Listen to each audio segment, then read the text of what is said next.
si la CNGT n'y avait pas pensé, certains professionnels de santé l'auraient réclamé.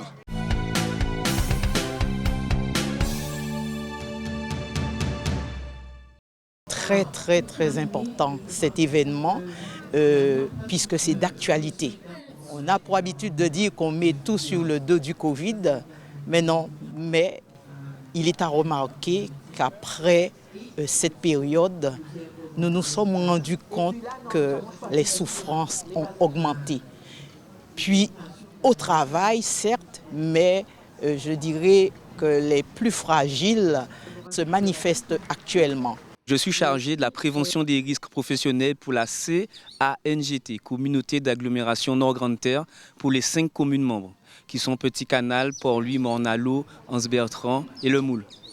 Donc mes activités au quotidien consistent justement à mener des projets concernant la santé et la sécurité des agents, donc notamment des évaluations des risques professionnels qui tournent autour de l'identification des risques auxquels sont soumis les agents.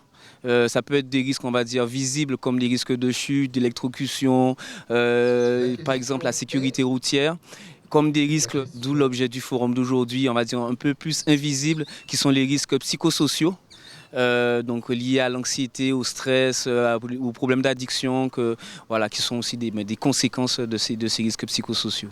L'ARACT, en fait, c'est la direction régionale de l'ANAC, qui est l'Agence nationale pour l'amélioration des conditions de travail. C'est un établissement public rattaché au ministère du Travail et qui a pour mission d'accompagner le secteur public et privé sur des problématiques touchant le travail. Et donc c'est une thématique qui est relativement large. Ça peut être du dialogue social, ça peut être des problématiques internes de fonctionnement, ça peut être de l'organisation. Bref, tout ça qui touche le vécu des personnes au niveau du travail. Je pense que la présence du CIST prend tout son sens dans la mesure où il s'agit d'un forum sur la qualité de vie et les conditions de travail, donc en mettant en parallèle les RPS. Et donc nos missions principales sont là justement pour réduire au maximum la présence de ces RPS dans les structures, par le biais de conseils aux salariés et aux employeurs ainsi qu'aux représentants des personnels. Donc nous avons comme mission principale la prévention des risques professionnels de tout type. Il est important pour notre structure d'être présent parce que nous œuvrons avec tous les autres acteurs, j'ai envie de dire, sur le territoire à l'amélioration de la qualité de vie et aux conditions de travail et surtout sur tous les sujets qui concernent la santé et sécurité au travail puisque j'ai envie de dire c'est l'axe fort de notre établissement. Mes fonctions au quotidien, c'est d'accompagner les établissements publics et privés sur toutes les questions liées au travail, les problématiques liées au travail. Donc j'accompagne le personnel de tous ces établissements à faire face à certaines difficultés qu'ils rencontrent au travail et aussi à améliorer l'organisation pour optimiser ses performances. Les missions de ma structure, donc c'est de l'accompagnement individuel. Nous faisons également de la formation, nous réalisons des enquêtes, des diagnostics suite à des problématiques, j'ai envie de dire, relationnelles, des problèmes de conflit au travail, des situations de harcèlement. Donc c'est assez large. Nous faisons aussi de l'accompagnement au co-développement et aussi accompagner les personnes sur des projets professionnels ou sur des projets effectivement de reconversion professionnelle. C'est l'occasion aussi de faire partager un certain nombre d'éléments, d'informations, d'échanger aussi avec les agents qui sont quotidiens parce que nous ne rencontrons pas forcément 400 personnes tous les jours. Donc c'est cet intérêt-là. Et c'est aussi de démystifier des choses. Notamment quand on parle de qualité de vie au travail, que les gens comprennent très bien ce qu'il y a derrière parce qu'on peut avoir plusieurs acceptions de ce terme-là et qui peut aussi conduire à des convenus en pratique et dans le fonctionnement des organisations concernées. Donc il faut bien essayer d'expliquer, de poser les choses pour que, en termes d'ambition et d'objectif, qu'on soit bien dans le cadre qui est normalement attendu. Mon rôle, effectivement, est de sensibiliser l'employeur sur sa responsabilité et d'alerter quand il y a effectivement des agents qui rencontrent des situations de souffrance. Donc, je suis là surtout pour avoir un langage de vérité, non pas pour prendre parti, puisque le rôle d'un psychologue du travail, c'est d'être impartial et de faire preuve de neutralité. En principe, les employeurs sont adhérents au CIST et donc, du coup, on les rencontre soit quand le médecin se déplace en entreprise, ou alors quand ils vont nous envoyer les salariés pour la visite d'embauche, la visite initiale. Par ailleurs, notre service va convoquer les salariés en visite périodique. Et moi, personnellement, en qualité de psychologue, je ne reçois les salariés que sur demande des médecins en santé au travail.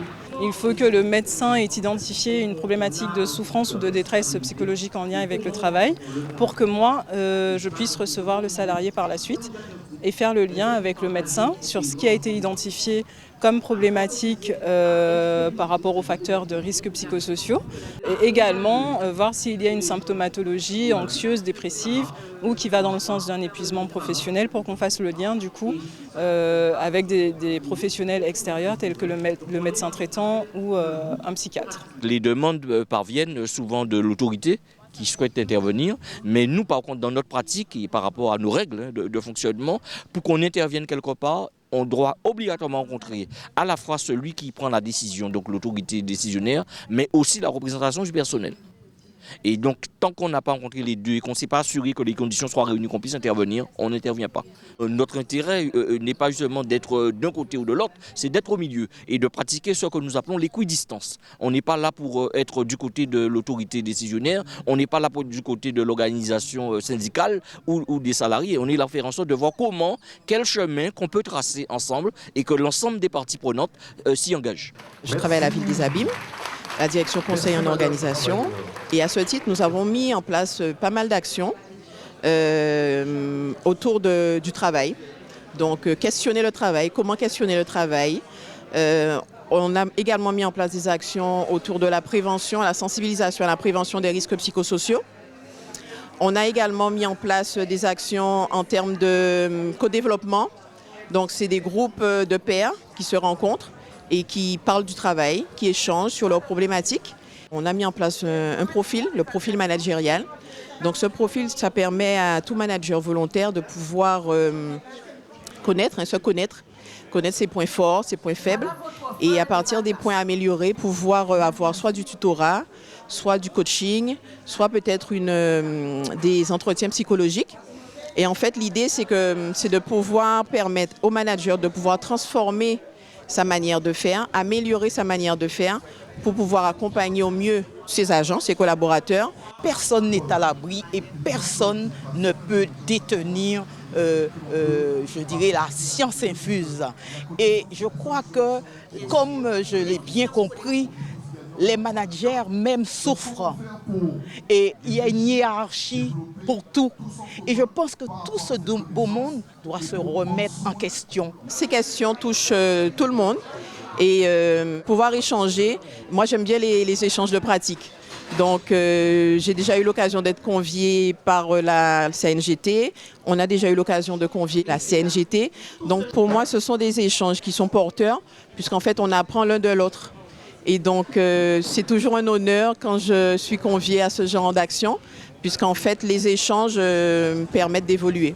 Donc aujourd'hui, le forum s'articule autour de deux grandes thématiques. Donc premièrement, la conférence qui s'est déroulée, mais deuxièmement, les ateliers. Donc nous avons décidé pour ce troisième forum de réaliser un circuit d'ateliers pour que tous les agents puissent participer à tous les ateliers qui sont proposés. Nous avons réduit le nombre d'ateliers pour augmenter en qualité. Nous avons un atelier de sophrologie, un atelier de tai chi, de méditation, un atelier de yoga, un atelier de neurofeedback.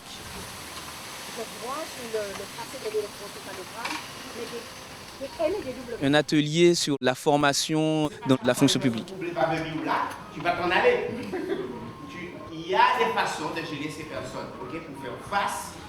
Et sans oublier l'atelier autour de la connaissance et l'estime de soi. Et vice-versa. Elle parle, elle nous dit bon, c'est la jeunesse, Réalisé par Mimi Look, donc une association du Moule, qui nous accompagne depuis la première édition. Bonjour, bienvenue au forum QVT, qualité, ici au travail. Nous avons été sollicités dans le cadre d'un partenariat avec la CNGT, qui a sollicité donc notre filière, la filière accueil, en particulier donc la classe de terminale. Alors ici, nous sommes sur le site avec 14 élèves volontaires. Donc il s'agissait pour nos élèves d'être répartis en plusieurs îlots. Donc 6 de nos élèves étaient affectés à un groupe d'environ 50 à 60 agents pour leur permettre de découvrir les 6 ateliers qui ont été proposés dans le cadre de cet événement. Donc cette journée me permet d'avoir de l'expérience, surtout parce que c'est des missions qui nous mettent en situation réelle donc dans des événements où on va vraiment pouvoir pratiquer ce qu'on apprend à l'école. Je suis super contente de participer au forum QVT car ceci nous a permis de nous perfectionner dans le domaine de l'accueil et de apprendre différents ateliers comme le tai chi, le yoga, le bien-être, l'estime de soi et le feedback. On travaille avec du monde. Ressources humaines veut dire qu'il faut faire attention. C'est de l'humain. Voilà.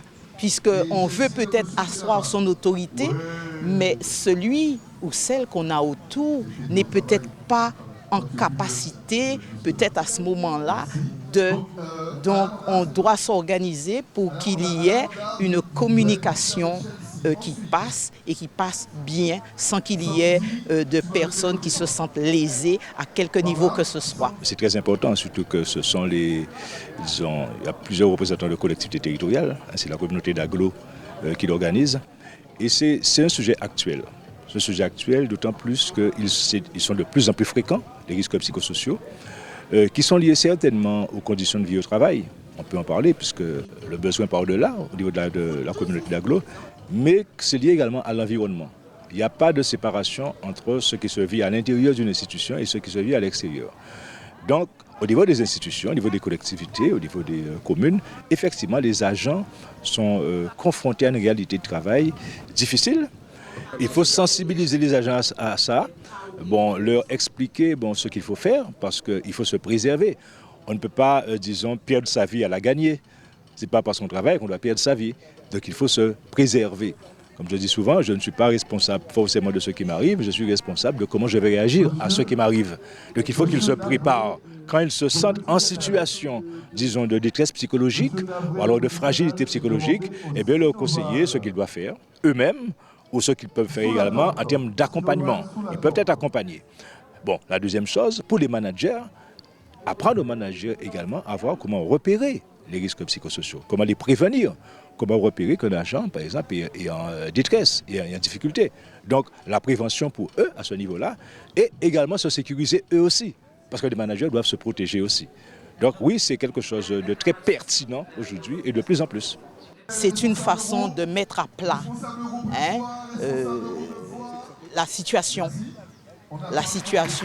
au travail.